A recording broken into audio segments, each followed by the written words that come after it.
இமாம் முஸ்லிம் ரஹிமஹுல்லா, இமாம் புகாரி ரஹிமஹுல்லா, அஹ்மது ரஹிமஹுல்லா, இமாம் திர்மிதி போன்ற எல்லா அறிஞர்களும் பல வடிவங்களில் இந்த ஹதீஸை பதிவு செய்கிறார்கள். சுருக்கமாக அல்லாஹ்வுடைய தூதர் ஸல்லல்லாஹு அலைஹி வஸல்லம் அவர்களுடைய இஸ்ரா மிஅராஜுடைய பயணம் எப்படி நடந்தது, அதில் நாம் பெற இருக்கின்ற படிப்பினைகள் என்ன என்பதை மற்றும் இன்ஷா அல்லாஹ் நாம் பார்ப்போம். அனஸ் இப்னு மாலிக் ரலியல்லாஹு அன்ஹு அவர்கள் அறிவிக்கிறார்கள், அல்லாஹ்வுடைய தூதர் ஸல்லல்லாஹு அலைஹி வஸல்லம் கூறுகிறார்கள், பைன அன இன்தல் பைத்தி பைன அன்-நாஇமி வல் யக்தான், நான் காபாவின் அருகில் உறங்கிய நிலையிலும் விழித்த நிலையிலும் இருந்தேன். அல்லாஹ்வுடைய தூதர் ஸல்லல்லாஹு அலைஹி வஸல்லம் சொல்கிறார்கள், அப்போது ஒரு சப்தம் கேட்டது. இந்த மூவரில் ஒருவரா அவர்? யாரெல்லாம் இருக்கிறார்கள்? ஹம்ஸா, ஜஅஃபர் ரலியல்லாஹு அன்ஹுமா. இந்த மூவரும் இருக்கும் பொழுது ஒரு சப்தம் கேட்கிறது. இந்த மூவரில் ஒருவரா அவர்? ஆம். அந்த மலக்கு என்னிடத்தில் நெருங்கி வந்தார், என்னுடைய பகுதியை பிளந்தார், ஜம்சம் நீரை அவர் கொண்டு வந்திருந்த தங்கத்தாலான பாத்திரத்தில் இருந்து ஜம்சம் நீரை எடுத்து என்னுடைய கல்பை கழுவினார். என்னுடைய கல்பை கழுவப்பட்டு மீண்டும் அதே இடத்திலே வைக்கப்பட்டது. ثم حشي ايمانا وحكمه, அதற்கு பிறகு அந்த கல்பில் ஈமானும் ஹிக்மத்தும் நிறைந்தது. ஜிப்ரீல் அலைஹிஸ்ஸலாத்து வஸ்ஸலாம் அல்லாஹ்வுடைய தூதருடைய கல்பை பிளக்கிறார்கள். அவர்களுடைய கல்பு வெளியே எடுக்கப்படுகிறது. ஜம்சம் நீரால் அந்த கல்பை சுத்தப்படுத்துகிறார்கள். அதற்கு பிறகு அல்லாஹ்வுடைய தூதர் சொன்னார்கள், அது ஈமானாலும் ஹிக்மத்தாலும் அது முழுமையாக்கப்பட்டது, நிரப்பப்பட்டது. இன்னல்லாஹ அலா குல்லி ஷைஇன் கதீர். எப்படி நடக்கும் என்ற சிந்தனையை ஒரு முஸ்லிம் வைக்க கூடாது. ஒரு முஸ்லிமுடைய நம்பிக்கை என்ன? இன்னல்லாஹ அலா குல்லி ஷைஇன் கதீர், எல்லாவற்றிற்கும் அல்லாஹ் ரப்புல் ஆலமீன் ஆற்றல் உள்ளவன். அல்லாஹ்வுடைய தூதர் ஸல்லல்லாஹு அலைஹி வஸல்லம் தொடர்கிறார்கள், உதீது பில் புராக், புராக் என்ற வாகனம் கொண்டு வரப்பட்டது. அது என்ன? வஹுவ தாபத்துன் அப்யத், வெள்ளை நிறமுடைய ஒரு விலங்கினம். அது தவீலுன் ஃபௌகல் ஹிமாரி வ தூனல் பகல், அது கோவேரி கழுதையை விட உயரமானதும் கிடையாது, கழுதையை விட ஒரு குதிரையை விட உயரமானதும் கிடையாது, கோவேரி கழுதையை போன்று குட்டையானதும் கிடையாது. இரண்டிற்கும் நடுத்தரம் உள்ள ஒரு வாகனம், ஒரு விலங்கினம் அது. சுப்ஹானல்லாஹ். அதனுடைய சக்தி என்ன? யதஉ ஹாஃபிரஹு இன்த முன்தஹா தர்ஃபி, அது எவ்வளவு தூரம் பார்க்கிறதோ அந்த தூரத்தில் தன்னுடைய பாதத்தை எடுத்து வைக்கும். அல்லாஹு அக்பர். அந்த புராக்குடைய வாகனம் எவ்வளவு தொலைவில், அது பார்வை எவ்வளவு தூரம் செல்கிறதோ அடுத்த கணம் அதனுடைய பாதம் அந்த இடத்தில் இருக்கும். அல்லாஹ் ரப்புல் ஆலமீனுடைய படைப்பு அது. புராக்குடைய வாகனம் கொண்டு வரப்பட்டது. இன்னும் சில ரிவாயத்துகளிலே அது கொண்டு வரப்பட்டவுடன் அது திமிரியது, மிளிர்ந்தது.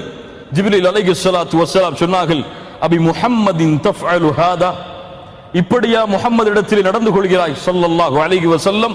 ஃபமா ரகிபக அஹதுன் அக்ரமு அலல்லாஹி மின், அல்லாஹ்விடத்திலே கண்ணியமான இவரை போன்று உன் மீது யாரும் ஏறியது கிடையாது. அல்லாஹ்விடத்திலே கண்ணியமான உம்மை போன்று உன் மீது இவரை போன்று யாரும் ஏறியது கிடையாது. அதற்கு பிறகு அது தணிந்தது. அல்லாஹ்வுடைய தூதர் ஸல்லல்லாஹு அலைஹி வஸல்லம் ஏறினார்கள். மஸ்ஜிதுல் ஹராமில் இருந்து மஸ்ஜிதுல் அக்ஸாவை நோக்கி கண்கள் சிமிட்டுவதற்கு முன்னால் அல்லாஹ்வுடைய தூதர் ஸல்லல்லாஹு அலைஹி வஸல்லம் அல்லாஹ்வின் குதிரத்தால் சென்று விடுகிறார்கள்.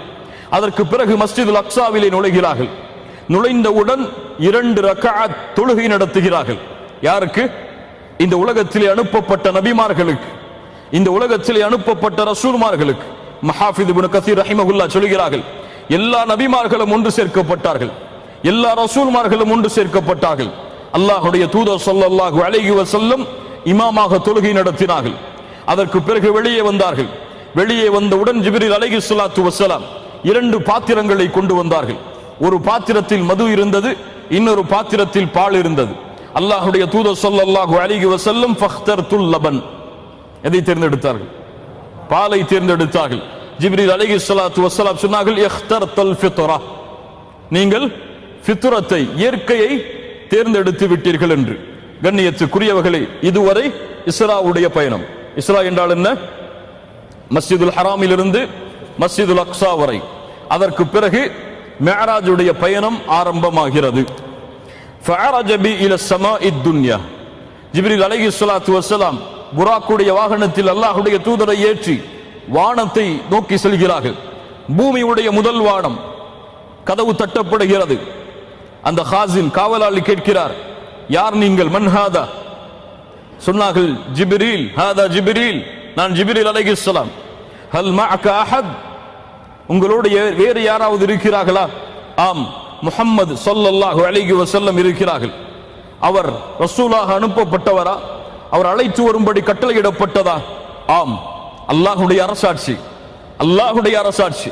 மாலிகில் முல்க், அரசர்களுக்கெல்லாம் அரசன், அவனுடைய அரசாட்சி. அங்கே ஜிப்ரீலும் மலக்குகளுடைய தலைவரும், தனக்கு கீழுள்ள மலக் அனுமதி கொடுத்தால் தான் உள்ளே நுழைய முடியும். சுப்ஹானல்லாஹி ரப்பில் ஆலமீன். கேட்கப்படுகிறது, முஹம்மது ஸல்லல்லாஹு அலைஹி வஸல்லம் அவர்களா? ஆம். அவருடைய வருகை நல்வரவாகட்டும், அவர்கள் வருவதை கொண்டு நாங்கள் மகிழ்ச்சி அடைகிறோம். உள்ளே வரவேற்றார்கள்.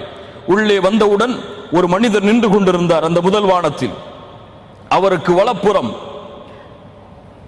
வெண்மை நிறத்துடைய அவருடைய வலப்புறம் ஒரு கூட்டம் இருந்தது, இடப்புறம் ஒரு கூட்டம் இருந்தது. வலதுபுற கூட்டத்தை பார்த்து அவர் சிரித்தார் அந்த மனிதர். இடதுபுற கூட்டத்தை பார்த்து அவர் அழுதார். ஜிப்ரீல் அலைஹிஸ்ஸலாத்து வஸ்ஸலாம் அவர்களை பார்த்து கேட்கப்பட்டது, ஏன் இந்த மனிதர் இப்படி செய்கிறார்? யார் இவர்? மன்ஹாதா? ஹாதா ஆதம் அலைஹிஸ்ஸலாத்து வஸ்ஸலாம். இவர்கள் ஆதம். அவருடைய வலப்புறம் இருக்கக்கூடிய கூட்டம் அஹ்லுல் ஜன்னah. அல்லாஹ் அந்த கூட்டத்தில் எம்மையாக்கட்டும். அவர்கள் சொர்க்கவாதிகள். இடப்புறம் இருக்கக்கூடிய கூட்டம் நரகத்தை சார்ந்தவர்கள். அல்லாஹ் அதிலிருந்து எம்மை பாதுகாக்கட்டும். ஃபஸல்லிம அலைஹி, உங்கள் நபிக்கு, உங்களுடைய தந்தைக்கு சலாம் சொல்லுங்கள். ஃபஸல்லம்து, அஸ்ஸலாமு அலைக்கும் என்று அல்லாஹ்வுடைய தூதர் சலாம் சொன்னார்கள். ஆதம் அலைஹிஸ்ஸலாம் அதற்கு பதில் சொன்னார்கள், மர்ஹபம் பி இப்னி ஸாலிஹ் வன் நபிய்யு ஸாலிஹ்.